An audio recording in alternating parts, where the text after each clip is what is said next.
The House of Habsburg. The very name evokes a resonance of power and preeminence, unlike almost any other family in European history.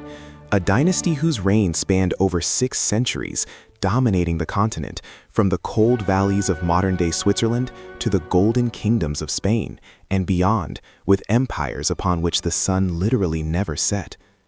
But their beginnings were surprisingly modest, rising from the shadows of petty territorial squabbles, far more unassuming than the famed Valois, Tudors, or Hohenstaufens.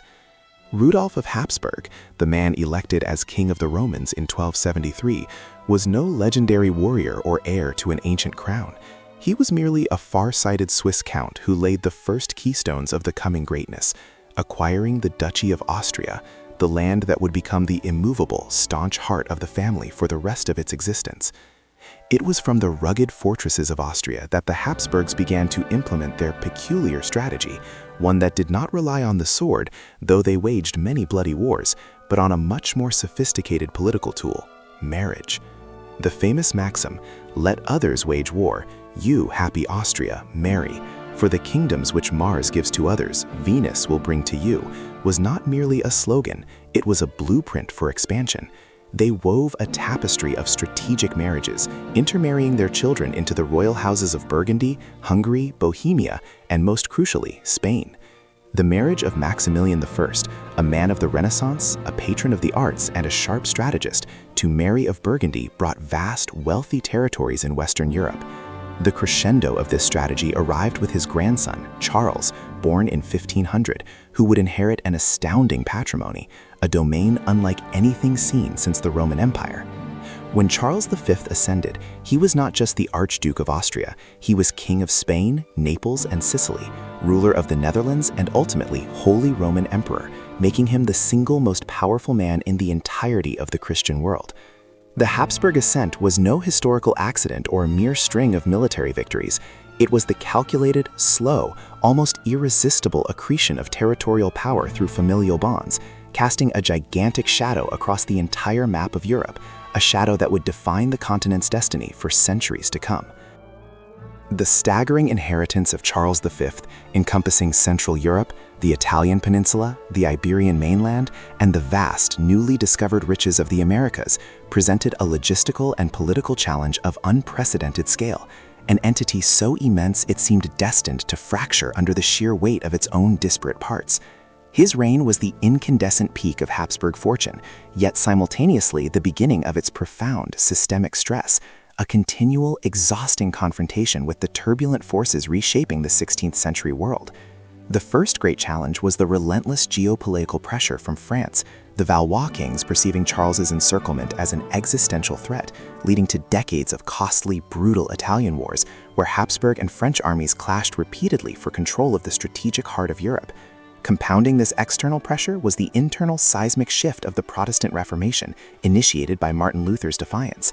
This was not just a theological dispute, it was a devastating political schism, tearing at the spiritual and territorial fabric of the Holy Roman Empire, with German princes seizing the opportunity to assert independence from the central imperial authority embodied by Charles. He envisioned himself as the defender of Catholic Christendom, the last great medieval emperor, yet found himself trapped in a quagmire of doctrinal conflict and military campaigns against his own rebellious subjects. His constant travels between his sprawling domains, from the palaces of Madrid to the diets of Augsburg, from the battlefields of North Africa to the Low Countries, underscore the impossible nature of his task.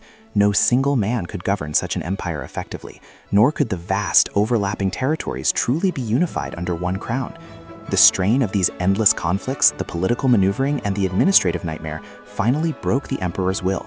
In a dramatic series of abdications between 1554 and 1556, Charles V made the monumental decision to divide the great inheritance, acknowledging that a single universal Habsburg empire was an unsustainable dream. He bestowed the imperial title, the Austrian lands, Bohemia, and Hungary upon his younger brother, Ferdinand I, establishing the Austrian Habsburg line.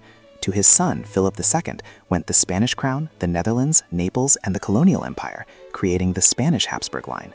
This division, a reluctant but necessary act of pragmatism, formally split the house into 2 powerful yet distinct branches.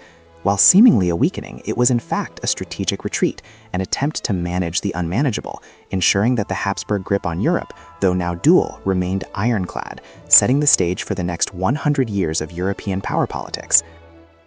Following the division, the Spanish branch of the Habsburgs under Philip II became the paramount global power, reigning over a true oceanic empire, sustained by the seemingly endless flow of silver from the mines of Potosi and Mexico. Philip II, a king characterized by his rigid adherence to duty, his meticulous bureaucracy, and his unyielding Catholic piety, chose to govern this vast domain not from horseback, but from the secluded, austere heart of Castile. His architectural masterpiece, El Escorial, a colossal complex serving as palace, monastery, library, and royal mausoleum, symbolizes his reign, a deeply internalized, centralized, and intensely religious power. Under his guidance, Spain reached a cultural and military zenith, funding a massive permanent army, the tercios, widely regarded as the finest in Europe, and maintaining the largest navy in the world. Yet this golden age was fraught with continuous existential conflict. Philip dedicated his life and Spain's immense wealth to the defense of the Catholic faith against all perceived enemies, the Ottoman Empire in the Mediterranean, culminating in the naval victory at Lepanto in 1571, the Protestant revolt in the Netherlands, a grinding 80-year war that would prove to be an irreversible drain on Spanish resources and manpower, and the Protestant challenge of England, leading to the catastrophic defeat of the Spanish Armada in 1588. This defeat, while not instantly crippling, marked a profound psychological and strategic turning point, challenging Spain's maritime supremacy and allowing rivals to breathe. The inherent weaknesses of the Spanish Habsburg system were slowly being revealed. Over-reliance on American silver led to inflation and neglect of domestic industry. The constant, expensive wars drained manpower and credit, and the strict adherence to Catholic orthodoxy stifled intellectual and commercial flexibility compared to the rising mercantile powers of the North. His successors, Philip III and Philip IV, continued the policies, but with declining effectiveness and growing reliance on powerful validos or chief ministers. The pressures of the Dutch revolt and the entanglement in the wider European conflicts ultimately culminated in the devastating 30 Years' War, which erupted across the Austrian Habsburg domains, but drew the Spanish branch into a crippling continental conflict, setting the stage for the dramatic final collapse of Spanish hegemony. The seeds of internal decay and external overreach, sown in the grandeur of Philip II's reign, were now blossoming into an unavoidable crisis. While the Spanish branch managed a global empire, the Austrian Habsburgs faced a more localized yet profoundly destructive battle for survival in the fractured heart of Central Europe, a conflict that became known as the 30 Years' War. This colossal conflagration, beginning in 1618, was initially a localized religious dispute between the staunchly Catholic Emperor Ferdinand II and the Protestant estates of Bohemia, culminating in the dramatic defenestration of Prague. However, the emperor's fierce determination to reassert Catholic and imperial authority over the German states quickly escalated the conflict, drawing in nearly every major European power eager to check Habsburg ascendancy. The war was characterized by an almost unimaginable level of brutality and devastation, transforming large swaths of Germany into a desolate wasteland. It was a war of massive mercenary armies, led by figures of brutal brilliance like Albert von Wallenstein, who fought under the imperial banner, and the intervention of foreign monarchs, particularly the Lutheran champion Gustavus Adolphus of Sweden, whose tactical innovations temporarily checked the Habsburg momentum. The conflict became a complex political and dynastic struggle, ultimately pitting the Bourbon monarchy of Catholic France, despite its religious affinity, against the two Habsburg branches, demonstrating that dynastic ambition and the balance of power had decisively superseded religious solidarity as the guiding principle of European statecraft. The war stretched the Austrian Habsburgs to their absolute breaking point, forcing them to rely on the support of their Spanish cousins, who were themselves collapsing under their own debts and conflicts. The sheer scale of the demographic and economic ruin across Central Europe was staggering, ensuring that the resolution of the war would fundamentally redefine the political landscape. The ensuing Peace of Westphalia in 1648, a landmark moment in international relations, formalized the diminished authority of the Holy Roman Emperor, granting greater sovereignty to the German princes and shattering the long-held Habsburg dream of a unified Catholic empire spanning Central Europe.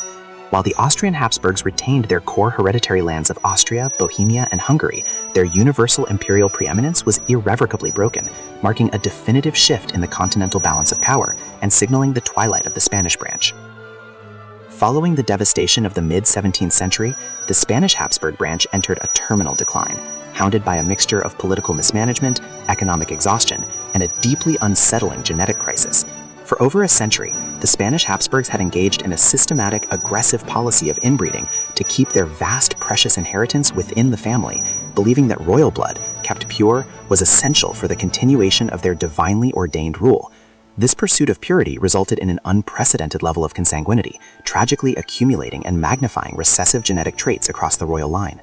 The physical and mental deterioration became painfully evident in the person of the last Spanish Habsburg king, Charles II, born in 1661. Known tragically as El Hechizado, the Bewitched, Charles was a figure of profound suffering, plagued by a host of debilitating conditions: a massive misshapen jaw, the infamous Habsburg Jaw, chronic illness, infertility, and severe cognitive disabilities, a living testament to the catastrophic biological cost of the dynasty's strategic marriages. Though he reigned from 1665 to 1700, his reign was marked by political weakness, with power increasingly ceded to court factions and foreign powers maneuvering for influence. As Charles II languished, it became terrifyingly clear that he would die without an heir, raising the most critical dynastic question of the age: who would inherit the Spanish